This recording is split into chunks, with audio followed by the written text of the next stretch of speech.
Hello, beautiful people. My name is Karis Pruitt, and for purposes of this project, future endeavors, and just the fact that I'm always doing something, please feel free to refer to me as the activist. Today, I'm here to talk to you about how sports have influenced my life. At the age of 2 years old, I began gymnastics and continued to do that for 8 years. I've also danced for 5 years, stepped for 5 years, and done color guard for a year as well. So, based on my history, you can see that my interactions with sports have not been very traditional. And I'll admit that kind of had a lot to do with whether or not I even liked sports or paid attention to them growing up.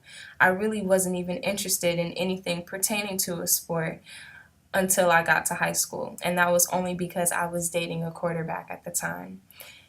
So while sports are foreign to me in that aspect, there are some aspects of sports that I'm fond of. Especially one resonates with me deeply, and that's the fact that sport, in essence, promotes the idea of being active. And active, by definition, is simply just being ready to engage in any physically energetic activity. Often, I think that it's very hard for people to bridge the gap between what they're saying and what they're doing. Sports is good for this because you have a clear, almost list of what you should be doing. X, Y, and Z is necessary for you to help us win this game. Whereas in the real world, X, Y, and Z may not be so clear. There's one person who I think that has taken on the ability of bridging this gap and has done it fairly well, and his name is Colin Kaepernick. Right now, he's the topic of conversation because he has decided to initiate a protest in which you take a knee during the playing of the national anthem, as opposed to the traditional standing with your hands behind your back, standing at salute, or standing with your hand covering your heart. I really am proud that there is a person in the world who decided to take action in that light, especially in the world of sports.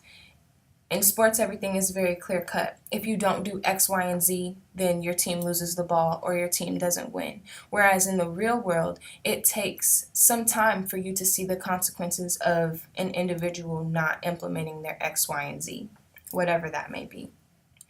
I think some of the foundational concepts implemented within learning a sport and executing a sport can be and are very important to our functions as humans and people being willing to work with one another in a society that honors so many different things. Sport, in my mind, is driven by the ability of an individual to take action towards a team cohesiveness. If we were to, in essence, take that persona and apply it to not just a sport, maybe our passions or anything else that we are really fond of or passionate about, then we would see a lot more change in society and the way things work. I think that if we were able to take the concepts associated with sport, bringing people together, allowing everybody to follow the same rules regardless of height, anything, discrimination isn't even a factor in the world of sports because we're all here for one purpose. If we could take that essence associated with sports and apply it to anywhere but a sports arena, we might be better for it. I really think that learning to implement your X, Y, and Z on and off the court are important. And hopefully, humanity is the team that you want to play for just as much as the team you play for now. Thank you.